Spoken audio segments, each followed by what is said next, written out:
নমস্কার, আমি তরুণ ঘোষ। বেশ কিছুদিন আগে থেকে আমি বলছিলাম না যে ইউরোপ ধীরে ধীরে জাগছে। যখন নুপুর শর্মা নিয়ে ভারতবর্ষে প্রচন্ড হইচই হয়েছিল, তখন সেই সময় নেদারল্যান্ডের একজন পলিটিশিয়ান, তার নাম হচ্ছে গ্রিট ওয়েল্ডার্স, তিনি কিন্তু নুপুর শর্মাকে সমর্থন করেছিলেন টুইটারে। তিনি একজন ফার রাইট একজন পলিটিশিয়ান। প্রথমে কিন্তু তিনি ফার রাইট পলিটিশিয়ান ছিলেন না, তিনি কিন্তু মুসলিমদের সঙ্গে তার ভালো সম্পর্ক ছিল। পরবর্তীকালে মুসলিমদের অত্যাচারে তিনি একেবারে তিতিবিরক্ত হয়ে যান এবং ধীরে ধীরে ধীরে ধীরে তিনি মুসলিম বিরোধী সমস্ত বক্তৃতা দিতে শুরু করেন এবং আস্তে আস্তে দেশের লোককে ইউনাইটেড করেন। সবাই যখন ধীরে ধীরে, আজ থেকে আর 16 বছর আগে তিনি এই পদক্ষেপটা নিয়েছিলেন, 16 বছর পর আজকে তিনি নেদারল্যান্ডের নির্বাচনে জিতে প্রধানমন্ত্রী হতে চলেছেন। গত বুধবার দিন নির্বাচন প্রক্রিয়া শেষ হয়েছে এবং শুক্রবার দিন তার রেজাল্ট বেরিয়েছে। সেই রেজাল্ট এখানে এখন প্রকাশিত হওয়ার পর সারা ইউরোপ জুড়ে হইচই শুরু হয়ে গেছে। ওয়ার্ল্ড নিউজ লিখছে, anti Islam populist Wilders heading for a massive win in Netherland in a shock for Europe. ইউরোপের মানুষকে পুরো একেবারে শকিং নিউজ তাদের কাছে। তিনি একটাই এ নিয়ে মাঠে নেমেছিলেন, slogan, Muslim get out, leave for an Islamic country. তোমাদের যেখানে ইসলামিক কান্ট্রি আছে সেখানে যাও, এখানে তোমাদের কোনো জায়গা হবে না। কারণ নেদারল্যান্ডে ঢোকার পর থেকে এরা যত্র একেবারে নেদারল্যান্ডটাকে 12টা বাজিয়ে দিয়েছে। রাস্তায় নামাজ পড়া থেকে শুরু করে থুতু ফেলা, আপনার ধর্ষণ, চুরি, ডাকাতি, কি করেনি। ম্যাক্সিমাম হচ্ছে কি আপনার পাকিস্তানি এবং বাংলাদেশি। বাংলাদেশি সংখ্যায় কম, বাংলাদেশিরা সংখ্যায় কম, 2-4 জন। তার জন্য পুরো বাংলাদেশিদের বলা যায় না, মেনলি হচ্ছে পাকিস্তানি। যত বদমাইশ তো ওখানে গিয়ে ওঠে। দ্য ইউরোপ লিখছে, Dutch firebrand Geert Wilders join new government as Europe's liberal elite put on notice. Populist Dutch political leader Geert Wilders of the anti-Muslim Immigration Freedom Party in Netherlands cobbled together a right-wing coalition government on Wednesday, sending shockwaves across Europe's establishment political system. ভারতে এই খবর এসে পৌঁছেছে। Anti-Islam leader Geert Wilders, who backed Nupur Sharma, strike coalition deal to form Dutch government. এবং grit উইল্ডার্স এতটাই popular নেদারল্যান্ডে ডাচেদের মধ্যে, তিনি রাস্তায় বেরোলে তার সঙ্গে সেলফি তোলার জন্য হুড়োহুড়ি পড়ে যায়। যাকে বলে হুড়োহুড়ি পড়া, সেই হুড়োহুড়ি পড়ে যায়। পিছিয়ে নেই আমাদের আমেরিকা। ডোনাল্ড ট্রাম্প তো হুঙ্কার দিয়ে দিয়েছে, আমি যদি ক্ষমতায় আসি, হার্ভার্ড বিশ্ববিদ্যালয়ের ওপরে উঠে যারা আমেরিকার পতাকা নামিয়ে যারা প্যালেস্টাইনের পতাকা উড়িয়েছিল তাদেরকে চিহ্নিত করে কান ধরে আমি বার করে দেবো এবং যত ইল্লিগাল ইমিগ্রেন্টস আছে তাদের সবাইকে দেশ থেকে তাড়াবো। তার নির্বাচনের একটাই স্লোগান কিন্তু এইটা, এবং এটাতেই তিনি ফিরে আসবেন। কারণ ফার রাইট আস্তে আস্তে এগুলো বাড়ছে। এর বিশিষ্টজনকের যে রাওয়ান্ডা বিল ছিল না, রাওয়ান্ডা বিল পাস হওয়ার পর এখন ব্রিটেনের মানুষজন কিন্তু খুব চেগে উঠেছে। ব্রিটেনের মানুষজন কিন্তু এখন আর ছেড়ে কথা বলছে না। A Muslim woman in Islamic clothing being assaulted on a bus in East London and told, "You Muslim are troublemaker." তাকে বলছে, "You Muslim are troublemaker." A written death threat to worshippers at a mosque, a woman whose car was vandalized with a Nazi swastika, cases of Muslim women being called terrorists. ডান্ডার মধ্যে নাজি স্বস্তিকা ছিল, হিটলারের নাজি স্বস্তিকা লাগিয়ে একেবারে ভাঙচুর করে দিয়ে ভেতরে ফেলে দিয়ে গেছে, ইউ আর টেররিস্ট। এই হচ্ছে লন্ডনের অবস্থা। লন্ডনের পপুলেশন শুনুন, মুসলিম পপুলেশন শুনলে আপনার চক্ষু চড়ক গাছ হয়ে যাবে। According to A 2017 projection, the Muslim population in UK মাফ করবেন, in the year 2050 is likely to number around 13 million। 2050 সালে 13 মিলিয়ন হয়ে যাবে। According to the most recent census data, the Muslim population has increased by 44% over the last decade.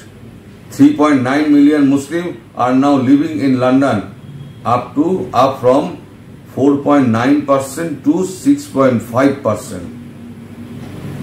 4.9% থেকে 6.5% বেড়ে গেছে। For the first time ever, the Christian population is less than 50% in England and Wales. হয়েছিল অনেক তো পাপ করেছি আমরা সারা বিশ্ব জুড়ে, এবারেতে পাপ স্খলন করার জন্য আমরা সমস্ত দেশের লোকেদের নিয়ে আসবো, নিয়ে এসে এখানে বসবাস করিয়ে তাদের সুখে শান্তিতে রাখবো। সুখে প্রস্তাবটা ভালো ছিল, খারাপ কিছু নয়, কিন্তু তার জন্য যে সমস্ত মালপত্র ঢুকিয়েছেন না, আজকে ঢোকানোর ফল হচ্ছে এইটা। সবাই আগে আঙুল তুলতো না ভারতবর্ষের দিকে, সরি এই ঠান্ডা গরমে না একটুখানি সর্দি কাশি হয়ে গিয়েছে, মাফ করবেন। সবাই ভারতবর্ষকে যে গালাগাল করতো না, ফার রাইট পার্টি এসে গেছে, হিন্দুইজম হচ্ছে, ভাই খ্রিস্টানদের এবার কি অবস্থা? এবার তোমরা তো মানে শতাংশের দিক দিয়ে 50%-এর নিচে নেমে যাচ্ছ। এবার তো মুসলিমরা শাসন করবে। সাদিক খান মেয়র হওয়ার পর, লন্ডনের মেয়র হওয়ার পর লন্ডনের অবস্থা আরো খারাপ হয়েছে। কিছুদিন আগে 13 স্ট্রিট, লন্ডনের একটা রাস্তা আছে 13 স্ট্রিট, সেখানে একটা বাংলাদেশি দোকান ছিল। ভিডিওটা আমি দেখেছি। বাংলাদেশি দোকানে একটা ব্রিটিশ মহিলা গিয়েছে কিছু কিনতে, বলছে আমরা ব্রিটেনবাসীকে কিছু বেচবো না। সেই মহিলা চিৎকার, তুমি আমার দেশে বাস করছো আর আমাকে তুমি বলছো আমাকে তুমি বিক্রি করবে না। মহিলা থামার পাত্র না, মহিলাও চেঁচাচ্ছেন, লোকজন জড়ো হয়ে গেছে, পুলিশ এসছে, তখনকার মধ্যে থামিয়ে দিয়েছে। এইবার মহিলা কি করেছে, 3 দিন ধরে ওই দোকানের সামনে টুল নিয়ে দাঁড়িয়ে হ্যান্ড মাইকিং করে লোক জড়ো করে 3 দিন বাদে 1000 খানেক লোক এরিয়ার জড়ো হয়ে গেছে এবং সবাই মিলে স্থির করেছে যে 13 স্ট্রিটে যে সমস্ত পাকিস্তানি এবং বাংলাদেশি দোকান আছে তাদের থেকে তারা কিচ্ছু কিনবে না। এখন সেই দোকানগুলো ফাঁকা, একবার ধু করছে, কোনো ব্যবসা নেই। কর, তোদের এই হবে। পিছিয়ে নেই আমাদের ফ্রান্সের অবস্থা শুনুন এবার। According to the latest special Eurobarometer 493 2019, the Muslim population in France is estimated to be 5% or 3.35 million. Pew Research Center predicts the Muslim population would rise to 8.6 million or 12.7% of the country in 2015 if immigration would be high.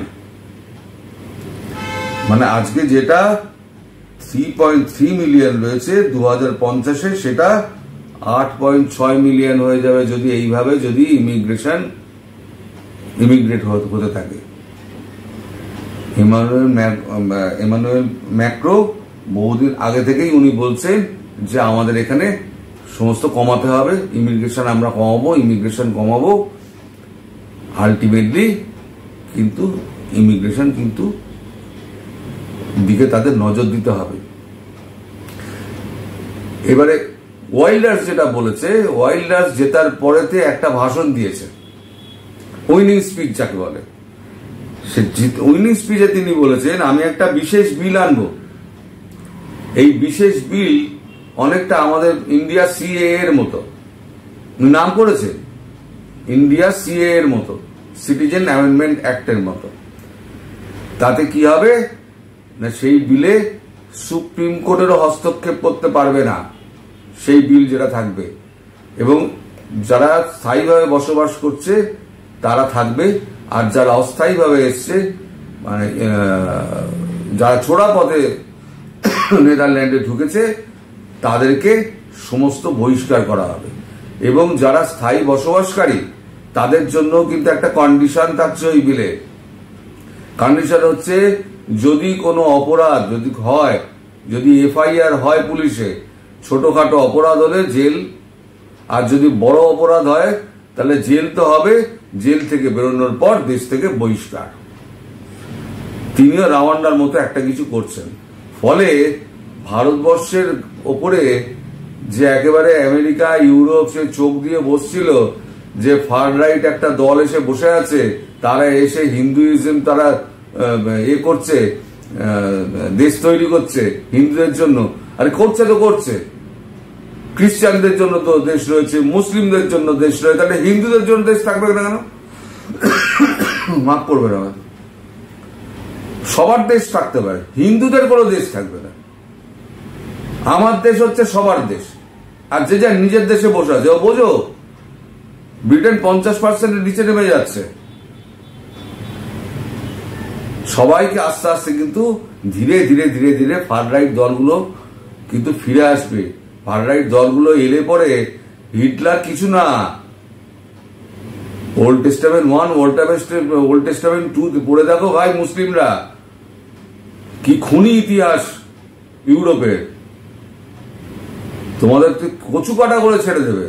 এখন থেকে সাবধান হও, যেখানে আছো দেশ থেকে পালিয়ে গিয়ে যেখানে আছো সেখানকার সেই দেশের মতো হয়ে বাস করো, তাদের আইন কানুন ফলো করো, না হলে পরে তোমাদের কিন্তু রক্ত ঝরবে অচিরেই। আজ ভিডিওটা এখানেই শেষ করছি। দর্শক সবাই সুস্থ থাকবেন, ভালো থাকবেন এবং সাবধানে থাকবেন। নমস্কার।